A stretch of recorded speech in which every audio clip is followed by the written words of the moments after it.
पुसद विकास मंच चुनावी मैदान में उतरेगा एडवोकेट अनिल ठाकुर। शहर में विकास कार्य कराने का वादा।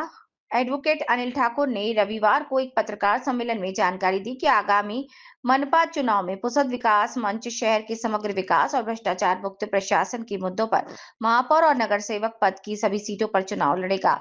इस अवसर पर ठाकुर ने पुसद नगर पालिका का वित्तीय बजट बढ़ाकर 2000 करोड़ रुपए करने का वादा किया और शहर के समग्र विकास के लिए 100 सूत्रीय एजेंडा जारी किया। इसमें अतिक्रमण और भ्रष्टाचार मुक्त प्रशासन, बाजार का विभाग, दिल्ली और जापान जैसे अच्छे स्कूलों का निर्माण, एआई और सीबीएसई पैटर्न के अनुसार शिक्षा प्रतियोगी परीक्षाओं की तैयारी शामिल है।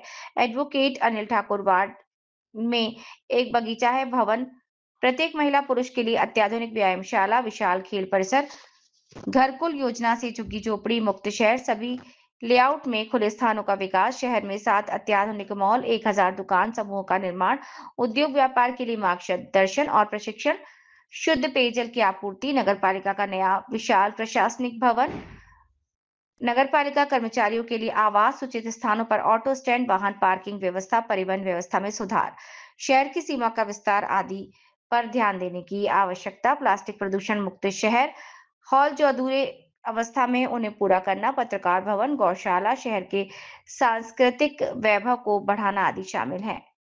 आणि निवडणूक झाल्याबरोबर परत सर्व एकत्र येऊन फक्त कोणती निविदा कोण घेणार, कोण आपल्या सोयीचे काम करून घेणार आणि सोयीचे राजकारण करणार हेच बघत आहे। एकंदरीत सर्व पक्षाच्या काही नेत्यांच्या या वागणुकीमुळे आणि पुसदचा विकास खुंटल्यामुळे जवळपास मागील 20 वर्षात पुसद शहराचा विकास कुठेही पाहण्यासारखा किंवा कोणीही असं म्हणू शकत नाही की हा विकास झाला आहे, कोणीही दाखवू शकत नाही। अशा अवस्थेमध्ये आपलं शहर गेल्यामुळे आणि ही निवडणूक ओपन पुरुष असल्यामुळे, कारण यापूर्वी दोन्ही वेळेस महिला आरक्षण होता, पूर्वी गुलाने मॅडम अध्यक्ष होती, त्यानंतर सीताबाई कांबळे मॅडम अध्यक्ष होती, त्यानंतर माननीय मनोहर भाऊ नाईक यांची पत्नी अनिता नाईक अध्यक्ष होत्या।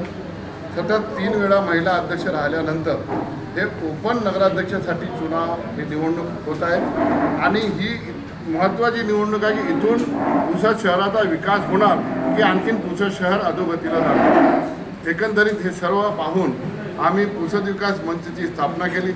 आम्ही पूर्व तयारी करून ठेवलेली आहे।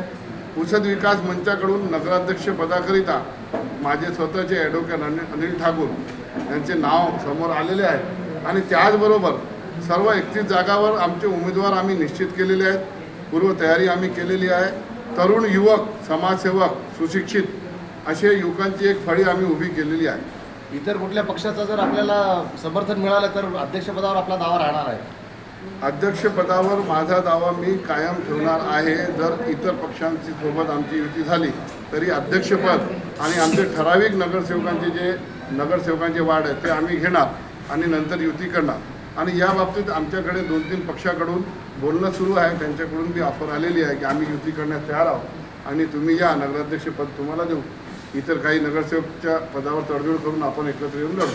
तर आम्ही ते दार उघडे ठेवले आहेत आणि 8 तारखेनंतर आम्ही त्याच्यावर आपली भूमिका स्पष्ट करणार आहोत। जनतेला आपण काय आवाहन करणार? जनतेला फक्त एवढंच आवाहन करतो की येत्या पुसद नगरपालिकेच्या निवडणुकीत सर्व पक्षांच्या नेत्यांना, प्रमुख नेत्यांना आणि त्यांचे नगराध्यक्षाच्या उमेदवारांना जनतेसाठी आपण काय करणार, कसे करणार, काय नियोजन आहे, आपण या खुर्चीवर बसल्यानंतर नगरपालिकेची सत्ता मिळाल्यानंतर गोर गरीब, सामान्य, दलित, पीडित, आम जनतेला विकासाचे काय कोणकोणते कार्यक्रम दाखवणार आणि कोणती दिलासा देणार त्याचा स्पष्टीकरण द्यावा आणि ते देणाऱ्या घोषणापत्रावर त्यांनी सही करून ॲफिडेव्हिट लावून त्यांनी तो घोषणापत्र द्यावा, जसं आम्ही देण्यास तयार आहोत। आम्ही आमच्या घोषणापत्रासोबत आमचा प्रतिज्ञापत्र ॲफिडेव्हिट देणार आहोत की आम्ही घोषणापत्रात दिलेले कामं केली नाही तर जनता ज्या दिवशी म्हणेल त्या दिवशी त्यावेळेस राजीनामा देऊन जनतेने जे दंड दिला, जे शिक्षा दिली ते आम्ही भोगण्यास तयार आहोत, असा ॲफिडेव्हिट जे देईल